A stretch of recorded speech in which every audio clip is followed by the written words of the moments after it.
Chicken रो जदि गोटे recipe खाई खाई आप बोर हो जाउछंती मु तो कहबी एई भली भाबरे बनांतु रेस्टोरेंट स्टाइल रे घरे इजी रे बनै परिबे आ बहुत ही टेस्टी बनिबो। चिकेन लवर्स मानक पई बहुत ही सुंदर रेसिपी मु केमती बनैछि आपण मानक सहित शेयर करिछि। भिडियोटी को फुल देखंतु।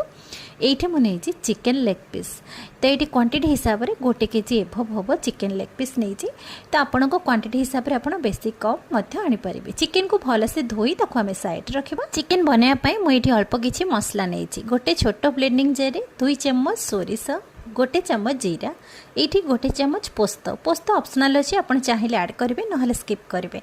2टी कंचा लंका सहित ये अल्प किसी धनिया पत्र।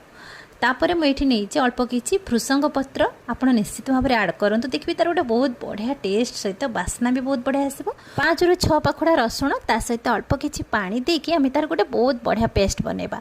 पूरा स्मूथ पेस्ट बनैबे। देखंतु ठीक एभली। एबे एई मसला पेस्ट को आम कौन करबा, चिकेन जो आम धोईकी रखी से चिकेन रे एई मसला को ऐड करबा।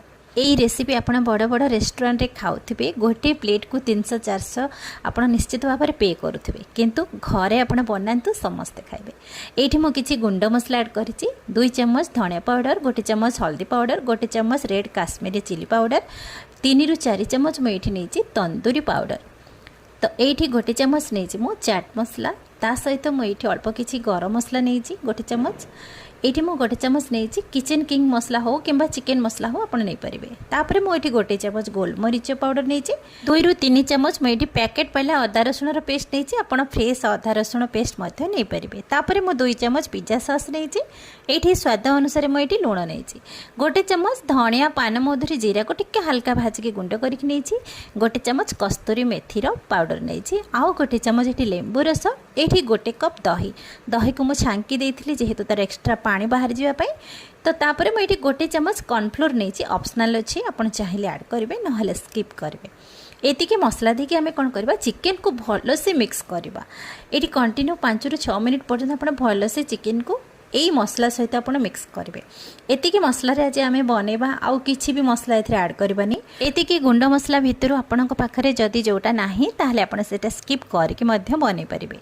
तो ये भाव में भल से चिकेन को मसला सहित मिक्स करके आम ताको अध घंटे किंबा 15-20 मिनिट ताको आम रेस्ट दवा को छाड़ीदे। आप चाहिए फ्रिज में रखिपारे किंबा एमती बाहर कभर करके रखिपारे। ये देखो अधा घंटा पर मुझे आपन को देखा मुझे फ्रिज रे रखी देती तो से परफेक्ट पूरा सेट हो जाइए मसला सहित चिकेन।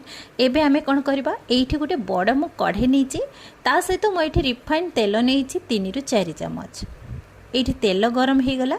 यही तेल रे आमे चिकेन जो आमे मिक्स करके रखी थी आमे से चिकेन को ये ऐड करवा। आउ किछि भी जिनस ये ऐड करें चिकेन को ऐड करवा। गैस फ्लेम को स्लो मीडियम रे रखिबा ताको आमे टिके समय पाई कवर कर नबा।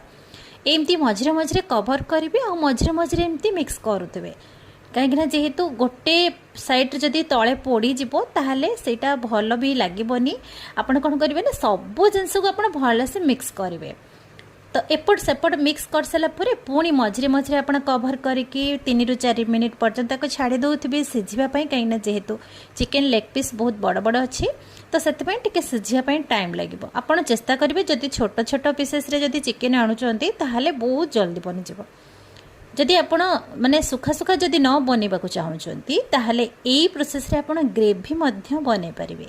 आउ किछि भी मसला एथे ऐड करबिनी। एई भली भाव में आपण ग्रेवी हो किंबा कषा हो चिकेन कषा बनै पारे।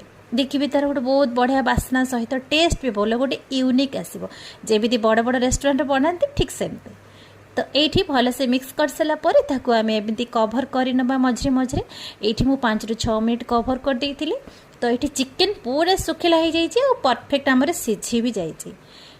तो एबे आमे पैन चेंज करबा। एठी मु आउ गोटे छोट कढ़ाई नहीं से मुझे 3 ରୁ 4 चम्मच बटर। यही रेसिपी रे आपण बटर निश्चित भाव में ऐड करंतु तार रेस्टोरेंट स्टाइल जमी टेस्ट आसो सेमती ही आसो। तापर मुझे 2 चम्मच कटा रसुण नहीं ये मु 3 ରୁ 4 चम्मच अल्प किसी पियाज नहीं जस्ट टिके छुंक दवापाई कहीं टिके छुंक नदेले ये रेसिपीटा भल लगनी। तो रसुण पियाज छुंक दे सारापर आम जो चिकेन को आम भाजिकी रखी ना से चिकेन को ये ऐड करवा। गोटे पैन तो हो पारनि जेहेतु टिके पैन टाक चेंज करा पड़ो तो से आपड़ टे चेष्टा करेंगे दुईटी पैन नापी कि चिकेन भजा को गोटे प्लेट काढ़ीदेवे से पैन को परिष्कार करके आप बन पारे। ये 2 ରୁ 3 मिनिट चिकेन को भलसे मिक्स करेंगे। समस्ते तो चिकेन तंदूरी किंबा चिकेन पोड़ा तो बन पारना ताले आपड़ जदि यही प्रोसेस रे बनइबे ना आप चिकेन तंदूरी भी टेस्ट पाइबे, चिकेन पोड़ार भी टेस्ट पाइबे आ चिकेन भजार भी टेस्ट पाइबे परफेक्ट आमर रेस्टोरेंट स्टाइल रे। एबे सब जिनस को मिक्स कर सारा पर चिकेन तंदूरी टिके स्मेल पाई मुझे गोटे छोट बाउल नहीं गोटे बड़ डालचीनी काठ को एमती भल से पोड़ी आनी से गोटे ट्रप गाई घी से ऐड कर तो एबे ताको कवर कर देइथिली तार जेतिकी धुआं हमर चिकेन सहित तार फ्लेवरटा मिसीज तो से ही धुआं बास्नाटा ही आमको दरकार जेहेतु आमर चिकेन तंदूरी स्मेल भी आसब। तो ये आम अल्प किसी धनिया पत्र आउ गोटे चमच चाट मसला देकी मुझे भल से पुणी मिक्स करदेली। तार चिकेन तंदूरी भी बास्ना भी रहिला, चिकेन पोड़ार भी बास्ना रहिला आउ बटर चिकेन भी बास्ना रहिला तार गोटे बहुत बढ़िया चटपटा टेस्ट आसब। तो एमती सब जिनस को भल से मिक्स कर सारिकी ताकू आम एबे गैस फ्लेम को बंद करदेबा। ये देखो पूरा आमर चिकेन सुखा सुखा हो जाइए जेतिकी मसला चिकेन सहित भी मिसी जाइए एक्स्ट्रा मसला भी किसी भी रही देखो तो परफेक्ट आमर गोटा गोटा रही। एबे आमे चिकेन को सर्व करवा। आपण ये भाव में घरे इजी बनइबे देखिले ना किसी भी परिश्रम ना घरे थिबा जिनस ही बहुत इजी बनला आउ यूनिक भी बनला। यही रेसिपी आप बड़ बड़ रेस्टोरेंट को जातु निहाती गोटे प्लेट को 300-400 आप निश्चित भाव में पेमेंट दौथे। तो ये मुझे गोटे चमच लेंबू रस आड कर चटपटा टेस्ट देखिए बहुत ही बढ़िया टेस्ट आसब। आग को छाड़ खाई आसूची आप निश्चित भाव में एमती घरे बनातु समस्त को खुआतु निजे खातु।